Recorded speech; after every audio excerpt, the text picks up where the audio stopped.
Okay, so they meant that I can actually continue the existing stories here for both, what was it, for you, Yosuke, Chie, Yukiko, Kanji, and Teddy. So I can do 1, 2, 3, 4, 5, 6 stories conclusion. Okay, I guess we'll head back to you then, which is funny because Yu's actually the one character I didn't actually look at the training mode to. So you know what? Let's just YOLO.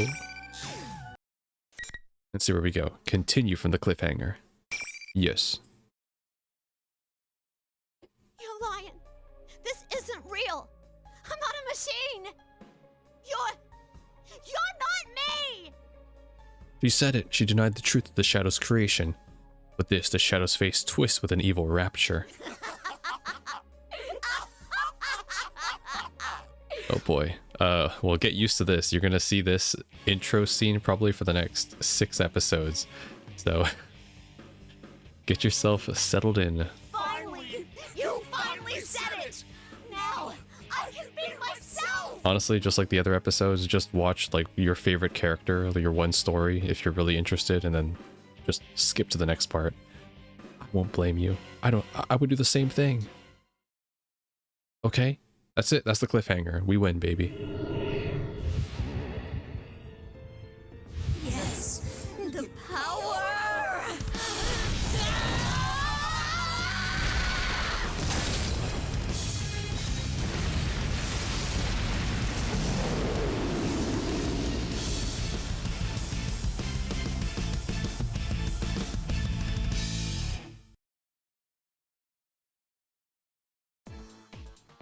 I'd hoped I could save her before I got to this point.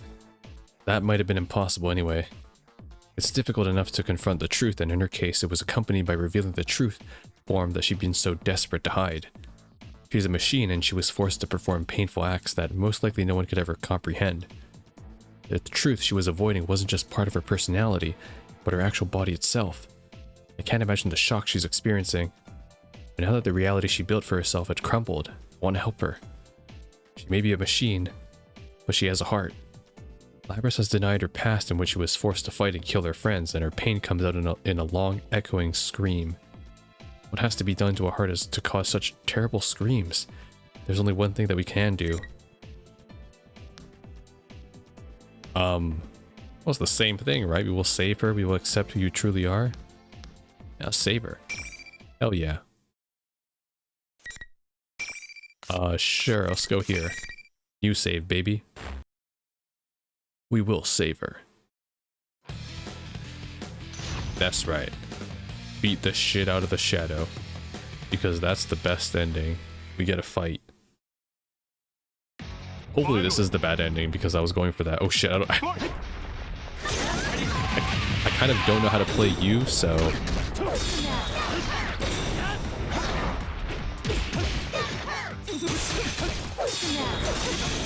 Okay. Take this.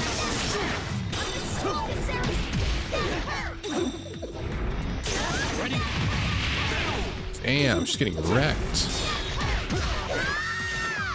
Perfect. I was just spamming the light attack too. Let's save here just in case. Shadow Labris, more like... Yeah. The power that Labris' shadow has gathered dissipates. It's over.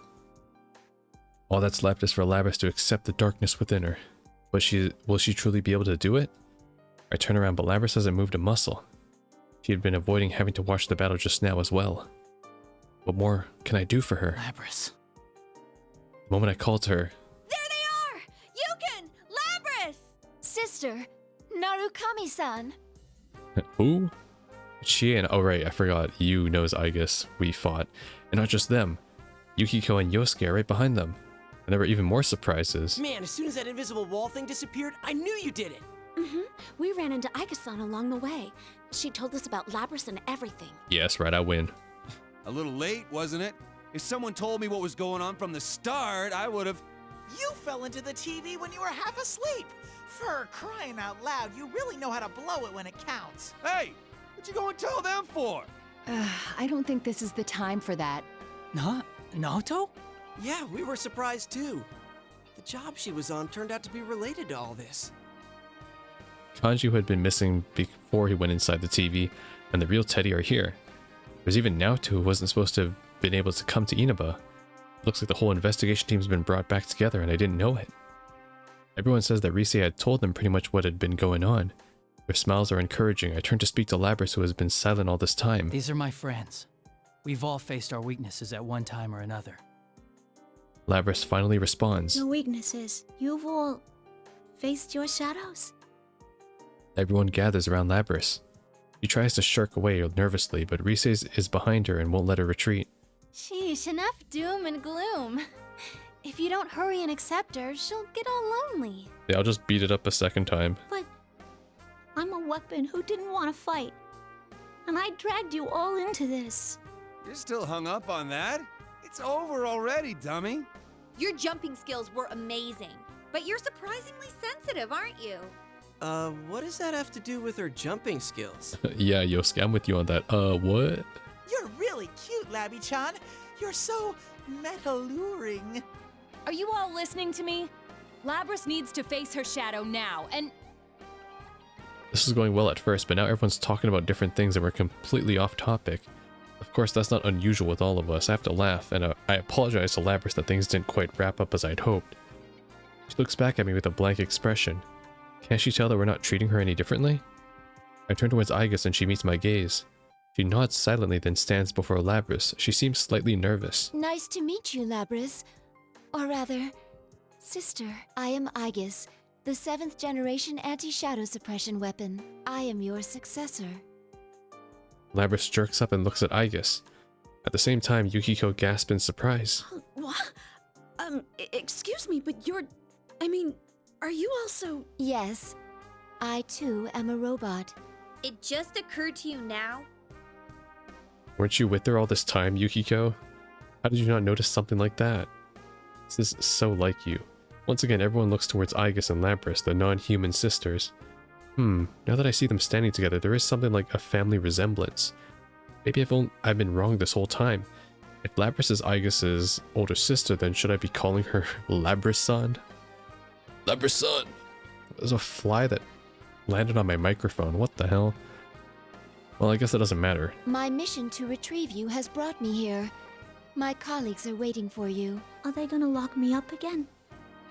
Well, considering all I did, of course they will. Labris's expression darkens. I hadn't thought about it, but if Labris and Igus are treated as weapons, it's no surprise that there would be measures to keep them in check. But Labris shouldn't have to just accept it. If she truly is going to be locked up. I make up my mind and wait for what Igus-san has to say next, but she smiles. We can discuss that later. Right now, there is an important task you must carry out. I gotta do this, huh? Igus quietly points at the shadow that has remained still while we've been talking. Labris looks at the shadow and then turns away and casts her gaze down at the ground again. I see, so now I'm gonna have to act. It's okay. We're all right here with you. I indicate my friends that I have gathered around her. I've been forced to fight against my friends just as Labris had in the past, but I had been able to endure the suffering that Labris had not. Of course, I hadn't been forced to fight to the death, but the biggest difference between Labris and me is that I wasn't alone. What if I had been all alone in this place? What if everyone else had forgotten about me and I'd had to fight all alone? Just the thought of that hurt. Labris had been forced to endure that pain. She must have thought that there was no escaping it. But she'd been alright now. We're not going to reject her. Doesn't matter if she's a machine. She's not alone anymore. Yeah. Labris slowly looks around at all the faces, searching each one for confirmation. Finally, she turns back to me and nods. Labris then walks over to face her shadow. When she walks, she no longer seems to be bound by her fear. She then looks down at herself. She looks at the mechanical body that she convinced herself she didn't have. That's right. You're me. Labris and her shadow turn to face one another and stare into each other's eyes. She can't avoid looking at it now. You're the way I was on the inside, screaming to be understood. The pain wanting to be known. You're all I couldn't say. You were always inside me. You're me. A machine with a heart.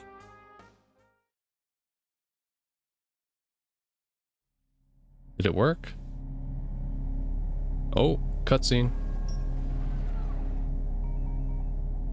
I'm sorry I ignored you all this time. I was the one who left you all alone.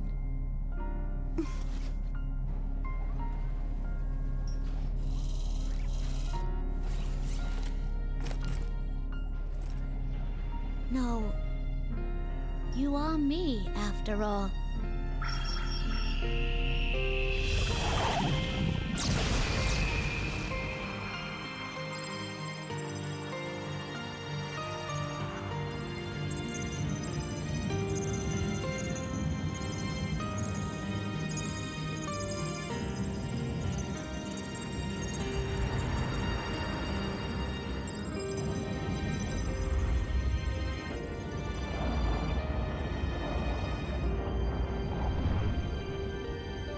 This is my persona.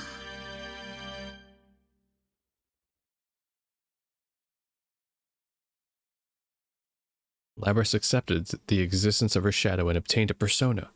It's finally over. We take Labrys with us and follow Teddy and Reese to the school's rooftop, where they say it's connected to the TV in Juness. The invisible walls are now gone. Perhaps there were walls like that whenever she came from, and she drew on that in making this place. But I have a feeling she'd truly be free from those walls now. As in confirmation, Labrys is slowly warming up to us, smiling more, and responding to us when we start talking to her. Nice. When we reach the rooftop, we're surprised to see that the TV world has regained the studio-like appearance that we were accustomed to. However, there are two unfamiliar faces waiting for us. Mitsuru-san, Akihiko-san. Right, in this story we haven't met them yet. These people have overwhelming intense presences, but thankfully they don't seem to be enemies. The moment we see them, we tense up, but after Aigis calls out in recognition, we learn that they are her friend. I'm Mitsuru Kirijo, Labrys' handler. A bodysuit like something out of a movie with a fur coat on top. It's a look that doesn't really work, but her name immediately reminds me of something. It's the Kirijo group, and if she has the same name, she must be quite an influential person in it. The research organization that developed Labrys and Aigis must belong to her. I'm Akihiko Sanada. Sorry for all this trouble. The man with the red cape appears to be quite comfortable with Mitsuru-san and Aigis. He must have been helping them fight for some time. Is there some reason why people on shadow extermination squads have to dress like crazy people? So, what's going to happen to Labrys now? Before we fully introduce each other, Yosuke asked Mitsuru what I've been wondering myself. I know all of us must have been worried about this, but I was waiting for a good moment to bring that up. Even Yosuke seems to have realized how out of line this question is, and he shrinks back sheepishly as if regretting having asked the question. I know why Yosuke is worried, but why does he keep stepping on landmines like this? Well, if he's already stepped on it, may as well wait for the smoke to clear, to see if there's any answer. Well, you deserve to know. We were thinking of sealing her away again. They were thinking? Did something change their mind? Mitsuru turns to Labrys. There's a smile on her face, but if she's smiling for the reason we hope she is... But our report from Aigis says that thanks to you, Labrys has acquired a persona. She's hardly a rogue test unit anymore. Besides, she has a heart. We would never treat anyone with a heart so poorly. Yeah, we did it! Thank goodness! I'm so happy for you, Labrys! Why is it playing the flippin' Daidada music from... It's playing the shop music as the celebratory happy music, okay? My friends roar in excitement. Labrys looks around us, all bewildered before saying anything. Even though we're only known her for a short time, we've already come to accept her as our friend. Mitsuru's words come as a great relief, as if I'd been worried that she might lock me up too. Good job, guys. Let me say thanks. Okay, you, unless you really want to be locked up by her, was all I'm saying. He speaks without any hint of concern, but I see a touch of gratitude in Akihiko's eyes. He certainly looks, how can I put it, bold, but he must be an honest and upright person. I guess I could call him stoic. There's a distinct briskness to him. There's no way that people so considerate would neglect the goodness of Labrys' heart. It seems that Labrys can't believe everything she's hearing. She turns from Akihiko's back to Mitsuru. You're not gonna lock me up again? No fooling? We only seal away objects. If I did that to you, knowing you have a heart, I'd be no different from the Kirijo Corporation of old. Labrys, you've been blessed with good friends. Labrys looks stunned for a moment, then scrunches up her face as if about to cry. But then her face lightens up with a brilliant smile. Who would think that anyone capable of making these expressions was just a machine? I find myself almost moved to tears as well. We're just about to leap forward to congratulate Labrys once again when... Labrys' head drops suddenly like a puppet whose strings have been severed. I'm about to rush over to see what's the matter when I see Akihiko take a fighting stance. I realize this is no ordinary matter. Suddenly a bizarre voice emanates. It's not over yet. Oh no. Labrys 2.0. This abnormality seems to have made Mitsudo come to a realization. What? It's the same communication system as ours. Everyone, step away from Labrys! Mitsudo and Akihiko rapidly shout instructions to us. We all spread out and watch Labrys from a distance. I cannot gain access. She is being hacked. It isn't coming from inside this facility. The signal originates elsewhere. You mean outside the TV? Outside the TV, that's right. I cursed at myself for having forgotten what was supposed to have been the cause of all this. All this was going on because Labrys had somehow been placed inside a TV. So there has to be someone outside who threw her in here. The same person who stole Labrys from the Kirijo group and then threw her into a TV. Is now taking direct control over her. This is just a little extra resistance.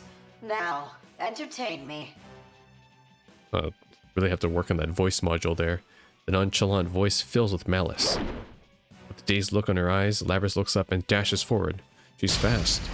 I barely dodge her axe in time. Surprised, I look up at Labrys once more. Her eyes are blank as if she wasn't looking at anything. Those eyes were once filled with the strength of responsibility and an awareness of duty. Her face had once been filled with sorrow over her painful past. And she had smiled when she had found real friendship for the first time in her life. Whoever is controlling her has stolen all these things from her. Then, I won't let her be hurt like this anymore. We'll save her no matter what it takes. It's the same option. Go with the first one. She's suffered enough. I won't let you hurt her. Shadow Labrys again? Yeah,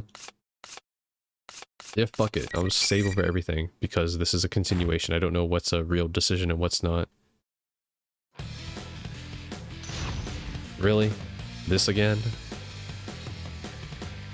I already perfected you once. Time to do it again. Just kidding. Finally. Alright, let's do it. Okay, easy combo. Hit it.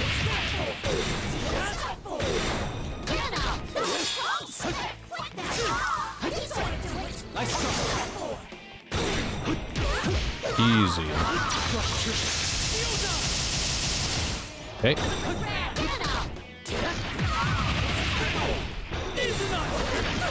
Nice.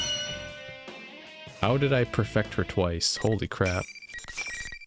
Now they're just going easy on me for no reason. My, she was quite easily defeated. Evidently, I didn't push her far enough. That's right, you didn't. Well, she is a test unit, so this is as far as my little game goes. Labrys has stopped moving. The only sound is that smug voice that continues to come from her. Those heartless words cause anger to boil up within me. Who are you? Why are you toying with people's emotions like this? Labrys isn't a tool. If you want to fight, then come out and fight! You're quite passionate. You, Narukami, was it? This person, whoever he is, knows about me. And maybe it isn't a coincidence that we were dragged into this. This revelation shakes all of us. Labrys's shadow was only the mastermind of the tournament. I see now. You're the true culprit behind the whole thing. Indeed. It was I who stole Labrys away. Since I don't have a persona and can't enter a TV, I needed a puppet that could run amok for me. Labrys's persona was only partially awakened, so I had a feeling her shadow would appear if she underwent a little suffering. You got the better of me this time. You deserve to know at least that much. Enough is enough. I've never been so irritated knowing that I can't do anything to whoever is controlling Labrys. This time. So your scheme hasn't ended. Well then, everyone, until we meet again. The communication cuts off abruptly without answering me. Labrys immediately slumps to her knees. Before I can even begin to move, Aigis is already at Labrys' side to support her. Aigis looks at me and nods, confirming that Labrys is alright. Thank goodness. Labrys is okay. I feel a bit of my strength drained from me. Still, the sword in my hand feels awfully heavy. Mitsudo speaks up from behind me even as I consider this. It seems whoever our adversary is, they're connected to us. I advise you not to get involved in this matter any further. From here on, you should leave this to us. What? Wait a second. We went through this whole big thing and that's it? She's right. There's no way in hell we're backing out of this now. I understand how you feel, but this is too dangerous for you. We will do our best to ensure that no harm comes to you. Trust in us and let us work. My friends bristle at Mitsudo's proposal. After all, we've come this far and we already knew about the dangers. There's so much I want to say, but I can understand why they'd want us to stay away. Guys, I think we can trust Mitsuru-san. We should let them handle this. My friends respond with looks of shock. Of course they don't agree, but now is not the time to complicate matters. One of them should understand why I'm backing down so easily. It's Yosuke, obviously. I stare directly into Yosuke's eyes for a moment, hoping that he understands my intent. Come on, Yosuke, back me up. Yeah. We're all tired, so let's just get the heck out of here. God damn it, Yosuke. Smooth, Yosuke, oh well. I seek a glance towards Mitsuru and the others to see if they've picked up on this, but none of them appear to have noticed. Maybe they're just pretending not to notice. Well, in any case, it means we've been let go for now. I sigh with relief before urging everyone into the exit TV. When I return to the real world, exhaustion from the events of the day catch up to me. I'm more tired than I expected. Then again, I had been fighting all this time. It can't be helped. Everyone else seems tired too, so we decide to go our separate ways for the day. Still, everyone is safe, Labris included. It's still for a while, but this case is completely closed, but I think we can assume that the disturbance has been settled for now. I worry about the mastermind that has taken control of Labris, but I need to rest for now. When I get back home, Nanako greets me with a bright smile.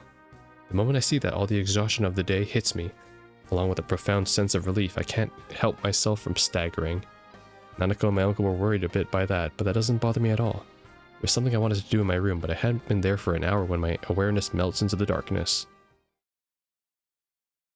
And scene. I wake up to my phone ringing.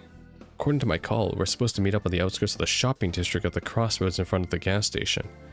When I arrived, the other members of the investigation team had already shown up. Surprisingly, the one who called us was Labris. She wanted us to come so that she could say her farewells to us. Woo, is that it? Yeah, I'm pretty sure that's it. Oh man, it's so long. What the heck kind of car is that? How does it even turn corners? Yeah, good question. A long limousine drives up to us with surprising speed. It's so long that I can't believe that it was able to handle the country roads of Inaba. I don't think I'll ever see another automobile like this in my life. The limo slows to a stop and smoothly parks beside us. Mitsuru-san climbs out of the back seat and nods to us. Labris, Akihiko are in the back seat as well. You're looking good, Labris. Sorry I made you come here all of a sudden, but there was something I really wanted to tell you guys. When I look at her, Labris smiles and looks embarrassed. She takes a moment to look around at all of us, then continues. I decided to work with Mitsuru-san. I want to catch the darn culprit. Not only that, but, you know how you guys had my back during this whole mess? Yeah. This time, I want to get yours. You go and do that. I can't help but smile at the conviction and trust in her words. Labris has faced her weakness and accepted it as she's about to begin walking towards the goal she found on her own. That's why I don't see any reason to stop her. It'll be sad to see her go, but this decision is one Labris made for herself. This definitely ain't the last you've seen of me. When I come back, we'll hang out some, okay? I'll be waiting, and so will everyone else. Come back soon. To lose such a rare beauty again, it's so tragic. That's what you're sad about? Everyone has their own response to Labris's news, but one thing for sure, we'll be waiting for her. There's no lie between that sentiment. After all, she's our friend. Mitsuru tells Labris that it's time and they get back into the limo. She looks me right in the eye. She seems as if she might cry at any second, but is resolved not to. She smiles. You guys are the best. I'm glad it was you who were there when I woke up. Well, see ya!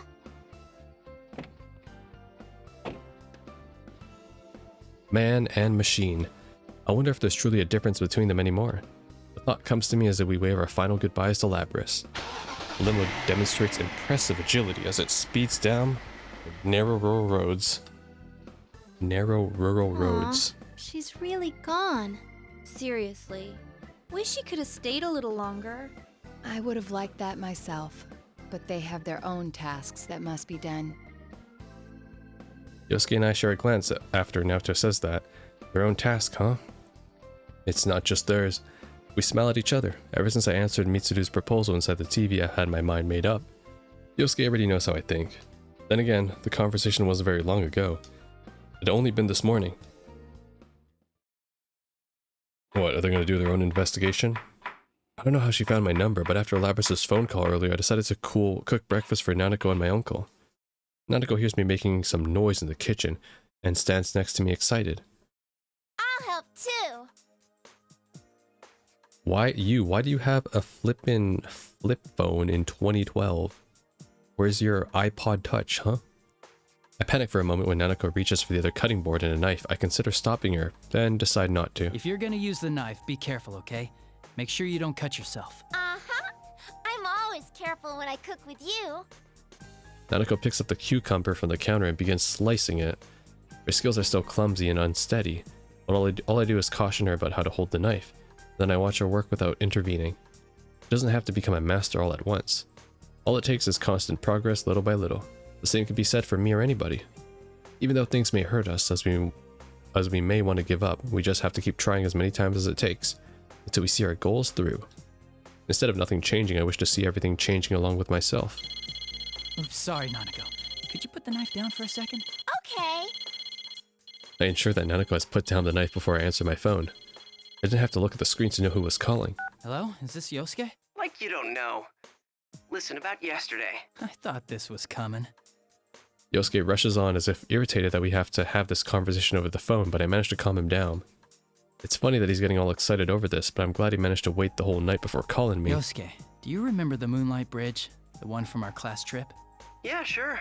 I used to be a city boy too, remember? Hey, were you checking out the Kitty Joe group online? Receptive as always. Now that's my partner. While I went back to my room last night, I spent as much time as I could searching for info about the Kirijo group online before I fell asleep. Of course, there wasn't anything about the organization involving Labrys or Igus, but the little I did find was better than nothing. Yosuke asked me if I plan to go back on my word to Mitsuru-san and the others. I did say that we ought to trust them to solve this mystery, but I never said we shouldn't let them do it alone. After all, the person behind everything may be after us. On top of that, they were using others in horrific ways. Can't back down from this, right? Now you're talking, partner. Yosuke and I continue to talk. We know that we're getting closer and closer to a battle with the enemy, and we haven't even seen them yet. There's only one thought in my mind. No matter what kind of hardships await us in the path, we must continue to fight on. As long as we have friends that will walk the path alongside us. Nanako watches me talk on my cell phone and smiles. You seem excited, big bro. Yeah, you have no idea. I smile back at her innocent face before making a confident The declaration. investigation team is back in action. Nanako's like, what the fuck? Me too? Can I join? Oh, you can now continue the cliffhanger in Naoto, Mitsuru, and Akihiko's stories as well. Naoto, Mitsuru, Aki... Okay, cool. Okay, so these stories are these ones are much more condensed. Okay, I might be able to fit in maybe 3 per episode then, so let's do Yosuke's. Just quickly jump into it, because the sooner I play it, the more stories I can fit into one. When the new girl says Labrys, Miss President opens her mouth, trembling. My name is Labrys? Yosuke's like, yeah, we saw this already. Labrys. In that instant, her pale face flushes with comprehension. She looks down at the mechanical limbs and her face twists into a bitter expression. In the meantime, the shadow glares at the other robot girl. Don't tell me you're... Yes. I am the 7th generation anti-shadow suppression weapon, Igus. I am the model that came after you. Well, that's not true. What about the 6th generation, huh? They skip a number? Huh. So you're here to seize her. Well, I won't let you. I'm sick of that place. I'm going to be free. Isn't that right, me? Won't that be better than letting the Kirijo group capture you again? Kirijo. Capture. Miss President blankly repeats the shadow's words. She turns to me, her eyes filled with desperation. I wasn't human? I should answer, and I try, but nothing comes out of my mouth. In that moment, I can feel our fates ripping apart. I won't be caged! I will take my freedom! The shadow's arm suddenly shoots out across the room. It's connected to her by a long chain, and it catches Miss President Labrys in it. The chain reels in like it was connected to a winch, dragging her along. The shadow grabs Labrys and lifts her onto its shoulders. In the next moments, the shadow burst out of the announcement room. That was fast. Hard to believe that she can do that while carrying Labrys, who probably weighs as much as she does. Wait! The other robot Igus follows right behind. That just leaves Rise and me in a whole lot of questions. What the hell am I supposed to do now? The student council president isn't a human, but some kind of weapon? And there's another robot girl. Ow! Something smacks me in the back. It's Rise. She's staring at me with flushed cheeks. Senpai, aren't you gonna go after them? After them? Why am I spacing out? Of course I can't just let stuff end like this. So what if she's not human? So what if she's not what I imagined? She believes in me, she trusted me, and yet I completely failed her. I'm not gonna let it end now, not a chance in hell. Thanks, Rise. She didn't get to be a celebrity for nothing. She really's got some guts. I'm sure it's great to have friends to urge you on. I'll back you up from here. Good luck. Alright. I nod with determination. I leave Rise alone in the announcement room and run out of the hole in the wall. I can't match their speed, but I know where they're going. When the shadow left the room, she turned towards the stairway, and if she was going to head downwards, it'd be faster to make for the fire escape in the other direction. So while that isn't a whole lot to go on, I think I can guess where they're going. To the roof. The roof. For the Millennium Tower. As I huff and puff my way up the stairs, I see that the door to the roof is open, just as I thought. When I got there, I didn't see what I'd expected to. Huh? I took my breath away. It looks like a studio. Isn't that place like the entrance to this world we used up until this spring? I went away after we solved the mystery last year, but it must have come back when Labrys entered the TV and created the school. I guess that's when everyone saw the Midnight Channel and they all became interested in it like last time. That's why it looks exactly the same. You're here. In the middle of the area, Aigis and the Shadow still carrying Labrys are at a standoff. Labrys is silent. She looks conscious, but her eyes are empty, as if she's given up trying to understand anything. The Shadow smiles when she sees me and snaps her fingers. Suddenly, the area is enveloped with a strange presence. What? The Grand Prix isn't over yet. If you want to chase me, you better fight each other. Hey, wait! Oh my god, I gotta fight Aigis now. I try to chase after the Shadow, but run into another invisible wall. This crap again? The Shadow disappears back into the school building. Damn it. It looks like I just helped her buy more time. The Grand Prix isn't over. Don't tell me I gotta fight more to keep going. So now I have to fight this robot, Aigis? I timidly ask her. Hell, I don't know anything about her other than her name. First I need to find out what the hell she's doing here. Is it true you came to capture her? You're Captain Ressentiment, Yosuke Hanamura, correct? God damn it. She knows me? And she knows about the Ressentiment part. Someone kill me. I saw you in the video advertising this tournament. The one showing the people currently in this world. Did you now? Still, Ressentiment, huh? Still really pisses me off, but to be honest, it's not that far from the truth. Normally, I would recommend that you evacuate at once, but neither of us can leave. I must go after her. What a coincidence. Me too. But this has nothing to do with you. I may not have meant to, but I hurt that girl. She was depending on me, and I turned my back on her. Not a human, a robot. So what? That's what I wanted to say to her, but I couldn't. That's why I need to go and apologize. When I say that, Aigis' expression relaxes. It's a really natural expression. Very human-like. Labrys' face was like that too. I think I should explain certain things to you. I'm not authorized to disclose everything, but... She slowly began to speak. Apparently there were incidents involving shadows and personas outside Inaba too. They didn't start recently either, but they made an unofficial squad to deal with stuff like that, and Aigis belonged to that group. She's a weapon created solely to fight shadows. She was given a soul that she can summon a persona, the only method of dealing with shadows. Miss President Labrys was a prototype but she went AWOL. Holy crap. I mean, after last year, I'm ready for any kind of crazy story, but this takes me by surprise. Of course, it's not all that hard to believe when one of the robot girls is standing right here in front of me. But still. There are shadows outside the TV too? We would never have realized that a television could lead to a space like this. Well, I'm surprised by what you just told me, so I guess we're even. I tried joking and smiling, but Aigis doesn't smile back. She looks straight at me. Her eyes are filled with strength. I can tell that she's measuring me up. Come to think of it, Labrys looked at me the same way when we first met. I remember thinking, man, those eyes. Please tell me, what's going to happen to Labrys once you catch her? I cannot answer that. Aigis hesitates before answering, like she has to squeeze it out of her throat. That pause says more to me than her words. If you have no other questions, then let us begin the battle. There isn't any time to spare. Please don't resist. I can knock you out painlessly if you comply. Yikes. But hey, I can't back down. Cocky so that I won't get scared, but when I smile I know that I can't just let her beat Are me. you really going to fight a living weapon like myself? I do not mean to boast, but your chances of success are low. I'm still a guy. And guys should help out crying girls, right? For some reason this brings a smile to her face. Then I had a thought. Was she trying to scare me to keep me from getting into something dangerous? Perhaps this is her way of trying to be kind. Well, if it isn't, it's not going to work. I'll never forgive myself if I was sent home now. I'd lose something important to me. I'd already made my decision. Maybe Iga sensed that resolution in me because she takes a fighting stance. I understand. I accept your challenge. Now Iga brings out the military-grade missiles. Yosuke, I'm doomed. Thankfully, it's a game. Alright, let's do it. Hopefully I remember Yosuke's moveset. I know he can throw some kunai. I don't remember anything else though. It's been a while since I played Yosuke. And by a while, it's like a week. Okay. Here we go!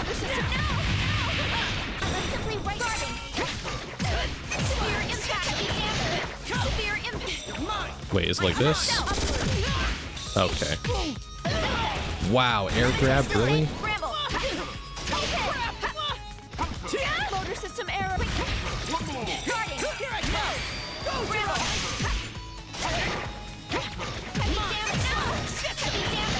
Okay. Damage. Here we go! Severe impact. Light damage.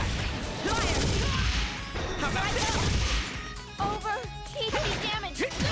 Here we go! Move. Heavy damage. Severe impact. And I can finish it with this.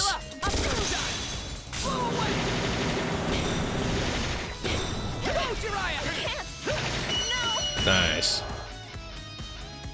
I'll admit, I forgot a lot of Yosuke's movesets. All I know is that he has a lunging all-out attack. My shoulders bounce up and down as I wipe my sweaty face on my sleeve. I'm completely out of breath. Well done. I'm surprised you defeated me, but this may have been for the best. Huh? You are truly concerned for her, even after discovering that she's a living weapon. Your sympathy is much more impressive than that of a fellow machine like myself. Such consideration is immeasurably warm and cherished for us. Igas's voice is gentle, but she also sounds a little sad. I sense that she's carrying a burden I can't even imagine. I don't know what to say, but she gives me another one of those soft smiles. I met my own friends once, and reached my own answer. I was thinking of telling my sister of these experiences. Oh, she's your sister. But I think it's better that you tell her instead. Yeah, because I lost and, I can't actually do that now. You dick. Will I be able to do that? Would it be better for Igas to go? No, the answer's already here. I have to face Labris for Igas' sake as well. I look straight into her eye and show my determination. I don't know if I have the answer you're talking about, but there is something I want her to know. I'm not sure if I'll be able to get it across, but when I was going through tough times, I had my friend...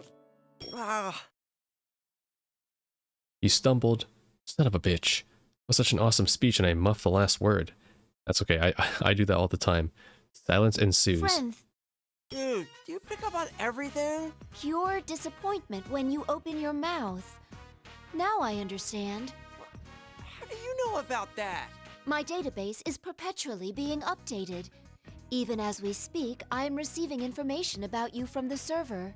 Known for wearing a trash can on his head. I comprehend. True. Okay, I mean, he only did that one time in the intro. And in the Shadow World opening for some reason. Wait, how come all this information about me is bad? And what's this server you're talking about? To think you would have such hobbies.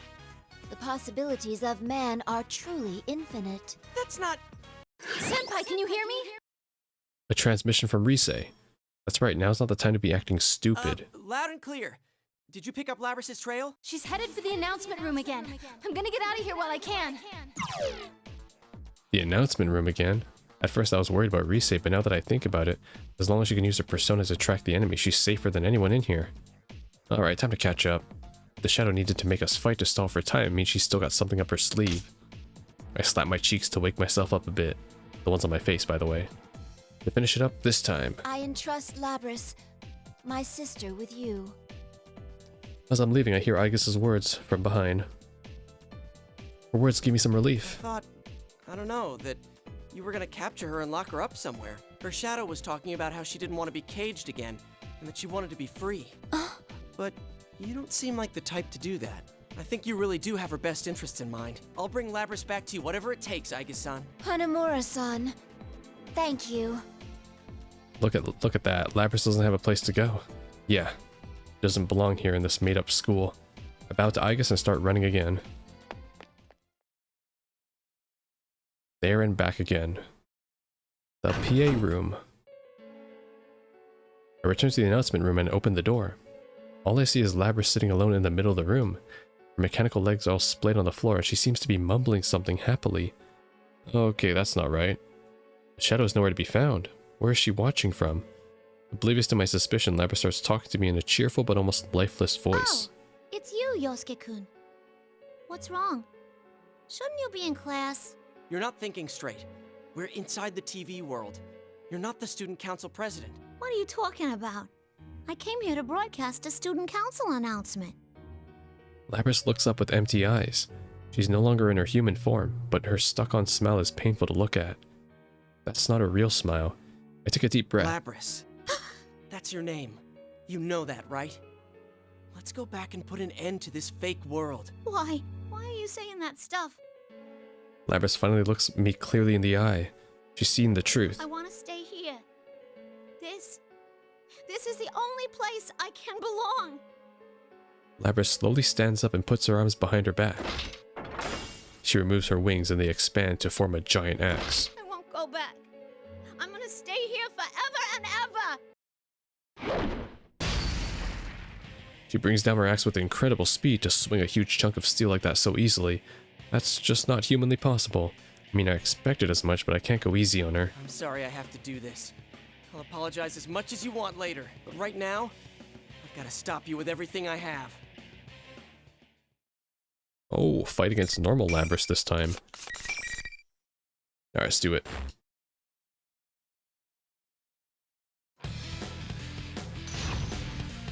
I know your moves, even though I only got to fight with Labrys once against Elizabeth, because Labrys' saga only had one fight. Alright, start with an all-out. Here we go. That's the best way. Okay.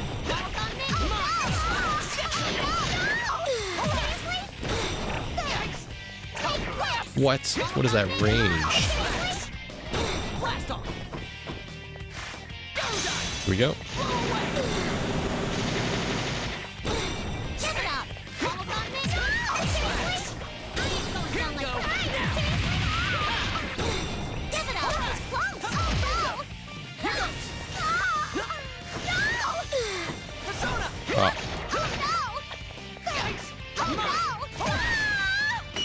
Over.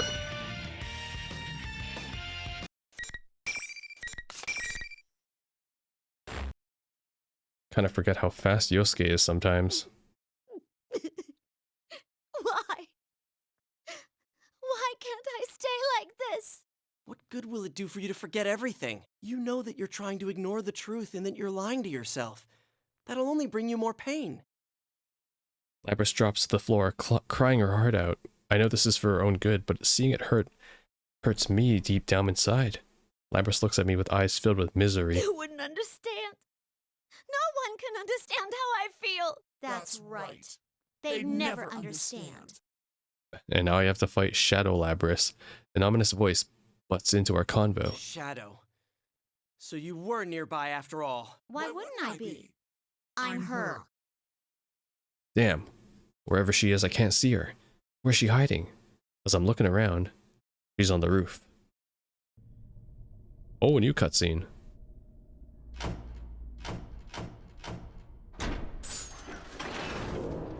Wait, weren't we in the PA room?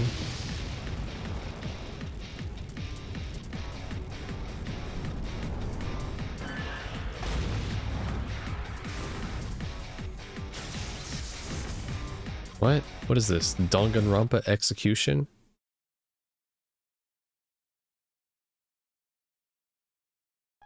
Okay, or not. The darkness disappears and the scenery is completely different. The view outside the window has changed to something weird and creepy. Piercing red light fills the room. What's going on? What is that? Some giant metal container like a furnace and something being tossed into it like garbage. I look closer and see the garbage looks like arms and legs. Hey, it looks like people. I try to calm the horror I feel creeping up my spine. I just don't know how to describe it. All I can say is that whatever this is, it's nasty. This isn't the announcement room anymore. As I stand fixated on the view outside, the shadow appears silently from the corner of the room. And I still need her, so I can become myself. She approaches me as she talks. Her face is illuminated by two things, the red light from the room outside and the madness in her eyes. I back away in spite of myself, but the shadow ignores me, drawing close to Labris. Shoot, that's right. Labris hasn't said the words that the shadow needs to hear. Her shadow hasn't gained true power yet. That's why she was trying to buy time. Forgetting was your only escape route, but that's been stolen from you too. Poor pitiful me. Labris' shadow turns and begins regaling herself. Her lips are at Labris' ear, her words tugging at her heart. You made them go through the same pain, but in the end, they still didn't understand. The same pain? It was so painful. It made you so sad. You hated destroying them. Destroying them? I take another look at the horror show outside the window. The broke human figures being thrown into the incinerator. This is the site that Labris' heart created, right? And that means this is... I suddenly felt like I could grasp the weight Labris was bearing in her heart. And I could see how heavy that weight was. The shadow takes a quick glance at me and continues He speaking. was forced to fight his friends too. But he didn't feel the despair that we did. He wasn't alone, after all. He's completely different from us. You're not human, or an ordinary machine. We don't belong anywhere, and we'll always be alone. No one will ever understand us. Please stop! The shadow is trying to make Labris deny that they're the same. I know that, but I can't do anything to stop her. I quietly watch as the two of them talk. I'm not alone! I'm not! If they don't understand, who will? The only ones who could were all destroyed. By our own hands. No! That was you! Not me! You're not me! Oh, she said it. I'm free now! No one can capture me! I'm truly free! Here it comes. Zoom in on the eye. Masaka. It can't be. Yes. Shutting gun? Well, there it is. The shadow goes wild and strikes Labris, knocking her aside. I catch her from behind. Labris looks up at me a bit surprised, but the look in her eye is frail, ready to fade away at any moment. I smile at her. Don't worry. It's okay if you can't at first. It's really hard to accept yourself. The only reason I could do it was because I had friends to help me. It would have been impossible to do on my own. I'm here with you now. And you've got Aigis-san too. We'll help you face yourself. The shadow's form is a bit of a surprise. Instead of changing shape, she summoned a monster behind her. What the hell, man? That's like a persona. And it's pretty damn gigantic. Just looking at it makes me weak in the knees. It's at least 3 times my size. The shadow's eyes glow gold as she turns her wings into an axe like Labris had. Crap, and it was hard enough just fighting a robot girl with the axe. I'm gonna be honest here, I'm having a hard time thinking I can take her on by myself. But something pops up in the back of my mind. The faces of my friends, of Aigis, and everyone who's trusted me with all their hope. I get ready to fight. Power surges through my body. Alright. I'm gonna save you no matter what. And when we make a promise like that, we keep it.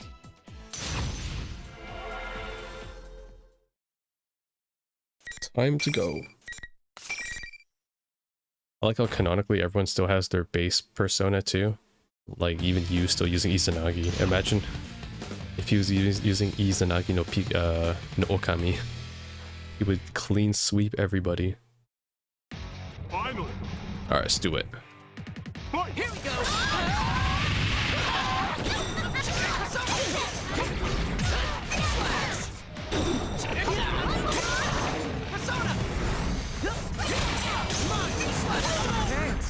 Okay. Here we go!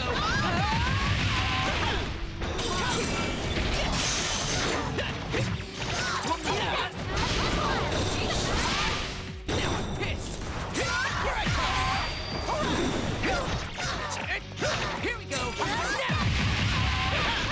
go!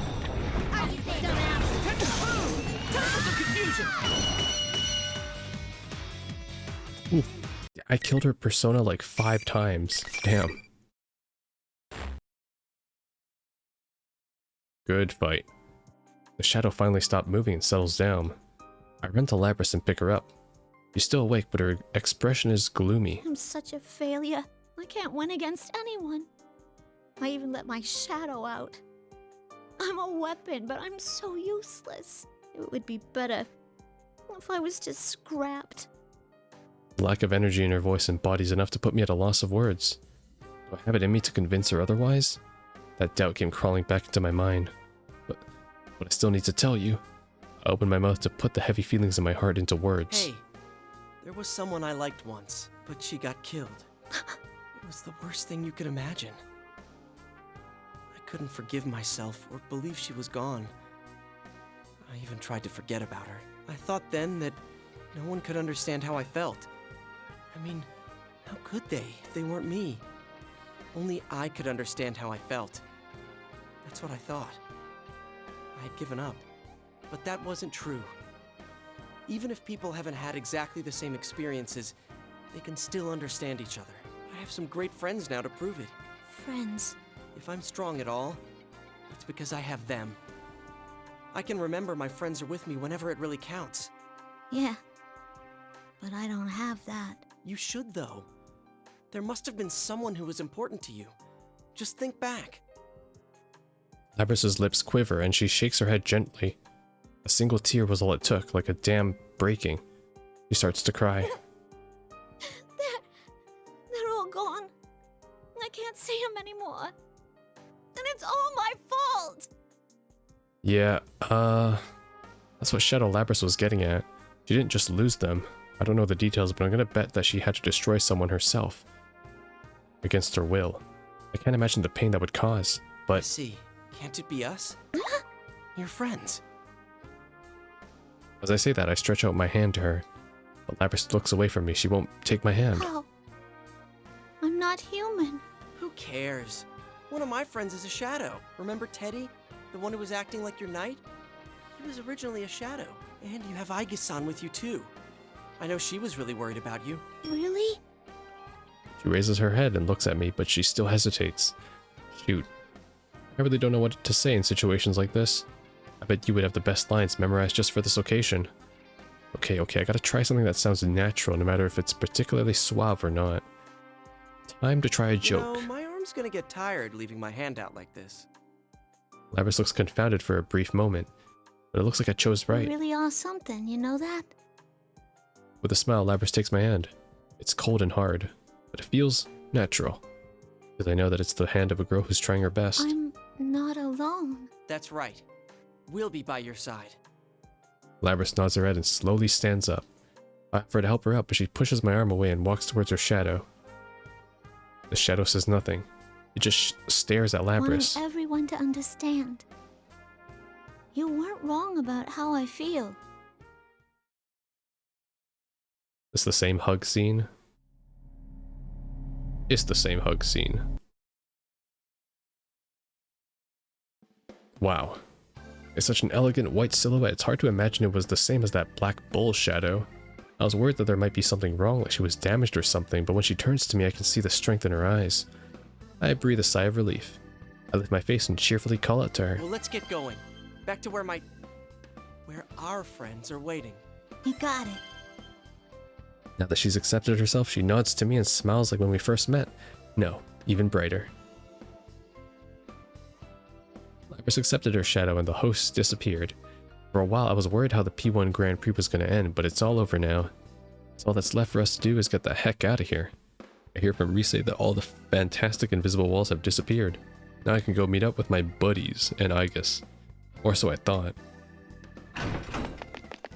Led by Rise, Yu, Chie, Yukiko all come running into the announcement room. Teddy, Kanji, and Naoto follow them. Way to rush things. But I guess I would want to run around if I was stuck in a cage all day too. The investigation team is back together. Everyone is surprised when they see Labrys. I mean, I can't blame them. She's a robot. I explained the circumstances to them. Labrys looks tense the entire time, but of course, even after learning how all this transpired, there wasn't a single one of us who would blame her. I lost in the very first round. I wish I could have fought a little more. I'm glad that I didn't have to fight you, Chie. At least fighting against Yosuke-kun didn't trouble my conscience much. Damn. It didn't? There. She can say that because she loves you. Pardon me if I don't share your optimism there. These guys are way too easygoing. As I'm complaining, Kanji seems pretty enthusiastic. We should do that again sometime. It ain't good for our bodies if we don't let our personas out once in a while. But normal people can't let them out. Then I'll sponsor a real Grand Prix. I'll call it our very first Go on a Date with Teddy Grand Prix. No one would enter. How cruel. Teddy balls and throws himself into Labrys's arms as she hesitantly opens her mouth to speak. Can I sign up? Don't. You shouldn't. You know what? Count me in. Oh, if you're in, then I'm in. Huh? Well, then me too. I'm out. Damn it, you jerks. Good bait. Whatever. As long as it makes Labrys smile. Alright, it's time we go back. Where's Aegis? Everyone cheers in agreement. We all head to the roof. That's where the exit from the TV world is, in the studio area. Plus, we can meet up with Aegis while we're there. All Teddy has to do is bust out the exit and we're all back at Junes. We climb the stairs and as expected, Aegis is waiting for us. When she sees that Labrys is safe, she smiles. It seems everything has been resolved. But a pair I've never seen before are standing behind her. They have intensely intimidating auras. I can tell that they aren't normal people like me. I'm guessing they must be members of Aegis' team on the same mission as her. It's over already. I still don't feel entirely satisfied, though. Don't be like that, Akihiko. Just be happy that it's over. I take a closer look at them. One's an amazingly gorgeous woman, and the other is a buff guy who isn't too shabby himself. And Aegis is pretty easy on the eyes too. Put the three of them together and they really pack a punch. And the way they're dressed, well, they pack a punch too, but in a different way. The beauty of the fur coat steps forward and bows to me. At the same time, Labrys hides behind my back. Hanamura, yes? You have my thanks for helping us retrieve Labrys. Her tone is soft but articulate, intellectual and charming. But one of her words bothers me. Could you maybe not use the word retrieve? I'm a little scared to talk back to her, but I'm not going to budge on that one. She appears taken aback for just a moment, then smiles. You're right. My apologies. I'm Mitsuru Kirijo, Labrys' handler. Kirijo, I've heard that name somewhere before. Huh? Kirijo? That's in the huge company? I turn to Aegis for an answer. Picking up on what I heard, she replies with a smile. Seriously? So the group she had mentioned was because we're all scared silly by an important name. Kirijo-san tells us incredibly politely that they were mostly the cause of the incident. She also explains what I wanted to know most about how Labrys was going to be treated. I'm not gonna be scrapped. I have no plans to shut you down or destroy you. Kirijo-san answered is so direct that we can't help but cheer. Labrys was more perplexed than happy. Kirijo takes Labrys' hand and lowers her head. Indeed, you aren't. You have done nothing wrong. It's actually me who should be apologizing to you. Oh no, you don't gotta do that. I felt like there was no getting around being sealed away again. I've made friends now, so I thought I could live with it. Labrys. I can't believe this is happening. This is all thanks to you. Yosuke-kun. Ah! Well, at least she said his name before she turns back. Labrys? What the? Something's wrong with Labrys. Aegis and the others all look confused by her unnatural pause. I know she's been through a lot today, but did she break? Then she speaks in a voice that none of us were expecting. It's not over yet. Oh no. That's not like... Yeah, get ready. We gotta see this scene like 3 more times, maybe 4. It's the voice of someone speaking through her mouth. Is this the same communication system we use? Everyone, step away from Labrys! Kirijo, seemingly used to dangerous situations, warns everyone. At that moment, Labrys' hand moves, stretches towards the battle axe on her back. Huh? And the next instant, lifting the axe with a hesitation, she swings right at me. That was faster than I've ever seen. Even the shadow wasn't that fast. The ground is split for several meters and the fragments fly everywhere. What the hell? What's going on here? Labrys! Hey, what's gotten into you? I cannot gain access.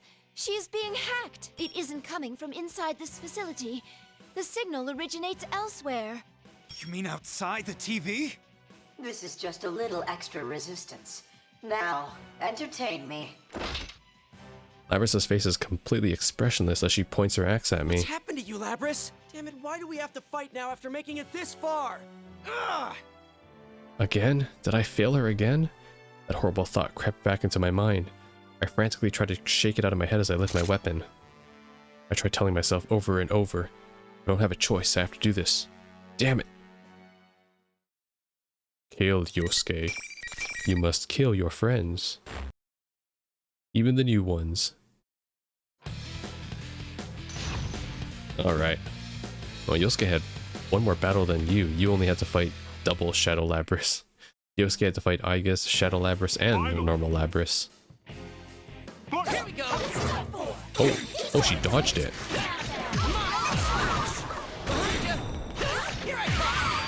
Okay.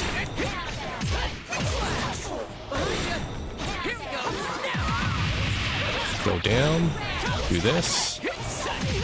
Ah, I forgot how slow of a range she has.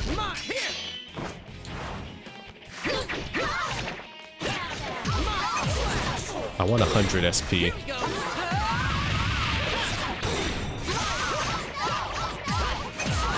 There we go. Charge up. Do it.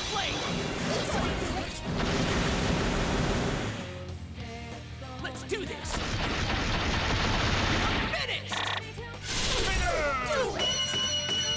It's over. Hell yeah. Yosuke's like, yeah, I just killed her. Easy. And that's that. Labrys has stopped moving and had fallen to the floor. Now she begins standing up robotically with jerking motions. She begins speaking with that eerie voice again. Maybe speaking is the wrong word, but it's definitely in my head. My, she was quite easily defeated. Evidently, I didn't push her far enough. Well, she is a test unit, so this is as far as my little game goes. So whoever's voice this is the one controlling Labrys. From the way he was talking, I could tell that he wasn't serious. He doesn't comprehend how cruel he's being by controlling her like this. Who are you? Ah, yes. I have more than enough data now. I should thank you all.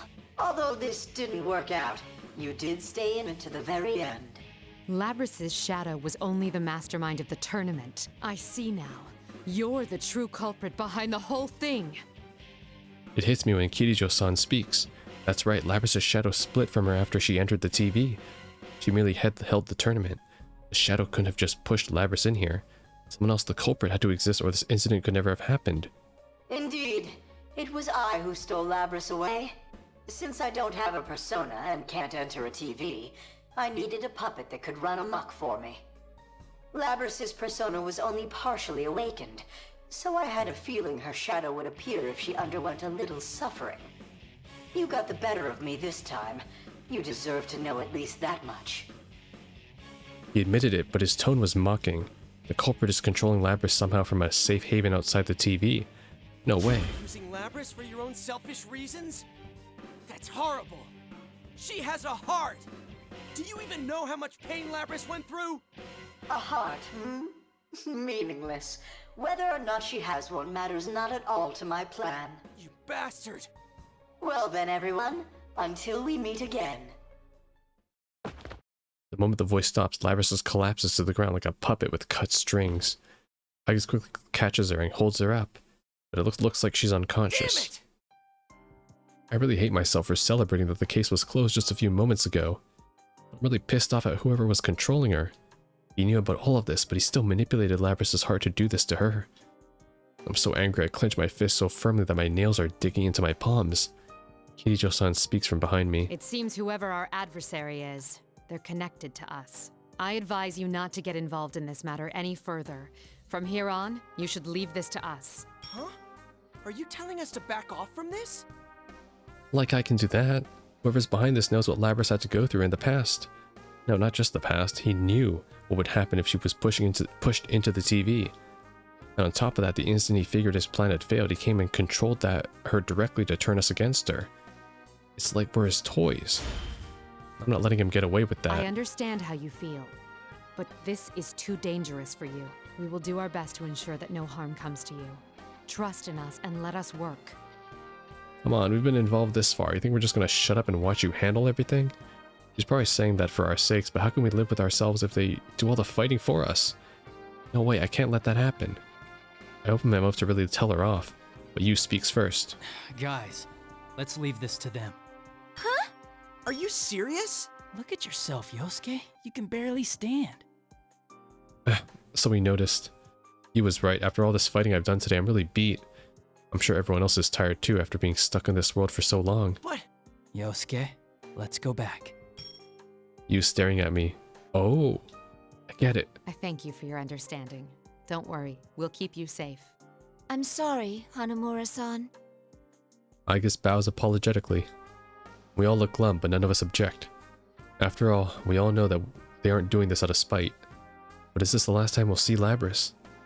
I peek at her face as she lies in Aigus's arms. Of course, since she's unconscious, I can't talk with her. We want to thank Kirijo-san and return to our world with heavy hearts. Do we get the limo scene still? After returning from the TV, we gathered at the food court, but we didn't really talk much. We just split up not too long afterwards. After all, we were all pretty damn tired. Heck, Chi and Rise put their heads on the table and fell asleep. I didn't feel like stopping by anywhere, so I went straight home. And the last thing I could remember was being told dinner was almost ready. The instant I reached my room, I lost consciousness. And then... loud electronic beeps bring me back into the wakefulness. I reach out at my alarm clock, but realize that the beeping isn't my alarm. It's my cell phone. Who's calling me this early? Damn it. I plugged it in, now I can't reach it while I'm lying down. Ugh, I rub my eyes tiredly and get up to grab my phone. The caller is a number I don't know. Hello? Huh? I jolt wide awake. The speaker on the line is someone I never expected to hear from. I take a minute to fix my hair and make a mad dash to the place the caller told me to go. It's Labrys. When I reach the designated location, there's something that looks completely out of place here in the countryside. A limo. Holy crap, that's long. It was so long I thought I was seeing things. Yeah, this is definitely no place for a car this awesome. Oh, there he is. What took you so long? Looks like everyone else is already here. I ran so hard I almost barfed, but I finally made it. Labrys and the others were just about to leave. I made it in time. I'm glad I could see you before I left. That's right, Labrys is the one who had called. She wanted to say goodbye before she leaves Inaba. How can I refuse that? Still, I never thought one of them, Labrys especially, would call me. Oh, wait a second. Did I tell you my cell phone number? Obtaining the cell phone numbers of ordinary citizens is child's play.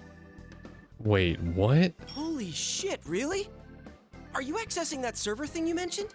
The Kirijo group is kinda scary. I asked if I could come see everyone. I wanted to give everyone a real goodbye. Kirijo Group has live doxing capabilities. Labrys looks down bashfully as she spoke. Agus and Kirijo are watching her from the limo with smiles on their faces. Man, is this a relief? Labrys can do things that she wants to. I'm glad she's in a group that lets her have freedom. She really does have a place to belong. What'll you do now? Are you going back to that lab? No, I decided I'm gonna work with Mitsuru-san and them. I want to do my damnedest to catch whoever used me to bait a trap for you all. There's no hesitation in their eyes as her strong will glares out. I see. She's found what she wants to do. Sounds like you're ahead of the game. I'm reminded of the blank career choice paper still tucked away in my desk. That sense of haste without direction that needs to keep up appearances, I didn't want to handle that. Maybe it is time to face my future. Oh, I'll write down my big dream. What do you mean? Oh, just talking to myself. I'll let you know when everything's been decided. Okay. Just make sure you tell me, okay? Labrys answers my smile with one of her own. Then she stretches out her hand. I take a closer look at them, and they're quite delicate. I grab her hand and lift it above her head. A handshake is so formal. I'll show you what the cool kids do. A fist bump. I use my hand to open hers. Labrys looks confused, but she lets me move her hand around. Like this? Yep, that's it. Here we go. The clap of our high five echoes throughout the clear May sky. Not to be outdone by me, Chia, Rise, and the rest give Labrys high fives too. Everyone, thank you so much. Yosuke-kun, I won't forget about you. I'm friends with you now, so I'll stay strong. I can't wait to see Kanji's fucking conclusion. It's just gonna be like, huh? Is this a dream? It's still a dream? Labris begins to tear up, and to hide it, she hurries into the limo. Soon after, the limo begins moving quietly down the road. Labris waves to us from inside the car. Even after the car's gone pretty far, I can still see her waving from inside. She's still waving.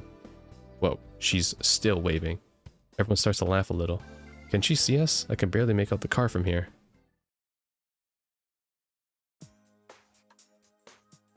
Wait. I think I remember this PNG, this image. I think this was in the base game too. After partying with Labris, we all ended up hanging out at the Juness food court. That's right, it's the welcome back party for you that we completely forgot about. We finally can get back to business. But still, it feels kind of weird having a welcome back party after saying goodbye to someone. Come on, let's hurry up and do a toast. I only get a 30-minute break. Huh? Are you working today? I can't take much time off during Golden Week. Teddy, you were out without permission a couple days ago, so be ready to pay the price. No, but that wasn't my fault.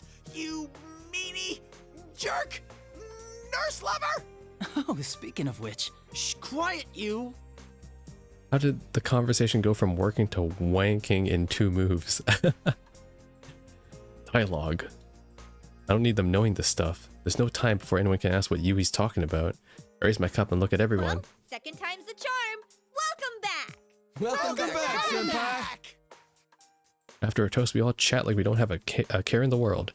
Huh, this is the kind of atmosphere that you can only get with the best of friends. But actually, that's not all. We aren't all about to let things end the way they did. Ahem. May I have your attention, please? It's time to announce the reason we're all here today. Isn't it to welcome back Yukon? You and I trade glances at Yukiko's question. I can see to my partner's eyes that he wants me to do all the talking. You see, we've already talked this out, and now's the time to bring it up. It's about yesterday's incident. You guys weren't satisfied with how things ended, right? Of course not, but... So, why not launch our own investigation? Does that mean... That's right. The investigation team is back in action. Oh, now you're talking. Wait a moment. I thought we were going to leave this to the Kirijo group. Did I say we wouldn't get involved? That's right, he only said we'd leave this to them. Oh, you're right. Actually, my partner here brought it up first, though I'm with him 100%. Now that's our sensei. Yukiko and Teddy jump right on board. On the other hand, the We're Actually Sensible team of Chie, Risi, and Naoto are sitting with their mouths wide open. The We're Actually Sensible team. You're splitting hairs rather finely there. It seems that she was definitely not expecting you to use weasel logic like this. But no matter how I think about it, I can't let this go. After all we've been through, the villain is still out there waiting for another chance. So you're not on board? I egg her on, and though she looks hesitant at first, she smiles fearlessly. Of course I am. I like that smile. That's what a reliable detective should look like. Thought so. All right then. Let's find the real culprit. Yeah! Everyone's hands pile up at the middle of the table. Friends are really what you need. Whoa, it's already this late? I look up at everyone's smile, and though I'm reluctant to go, I stand up. Well, I gotta get back to work. Come on, Teddy, let's go. Who's this Teddy you speak of? I don't know anyone with such a pretty name. You've got some nerve trying that on me. Sounds like someone wants me to make his next shift a living hell. Ah! No! But I'm still gonna skip work! I wanna have fun with Nana-chan! Teddy clasps Yu's hand and promises to visit the Dojima household tonight. Please, just this one night, he says. That Teddy, don't cause Dojima-san any trouble. Well then, I know the feeling. I never feel like break time is long enough either. Me too, 30 minutes is not enough. But you know why I'm keeping my cool right now? I begged my dad to give Teddy and me tomorrow off. I just haven't told him yet. That sucker. Yeah, that's right, we can't let this end here. It's still Golden Week. We're gonna party till we drop. This time, for sure. And that's the end of Yosuke. For now. Wait, why is it different? The clear is red. Meanwhile, Yu's clear is yellow. I think the red clear means it's like done. But a yellow clear means there's still more because the to be continued is in yellow as well. Okay. But I'll call it here actually because I think that each of the stories can be roughly 30 minutes to finish it. especially after all the fights. So next episode we'll do Chie and Yukiko, and then the one after that will be Kanji and Teddy, and then I'll do, if I'm lucky, I'll try to do Naoto, Mitsuru, and Akihiko maybe in one long one, so I keep them all in one category, but we'll see. It's a lot of reading, and I have a lot of water to drink after I finish each of these episodes, so we'll see then.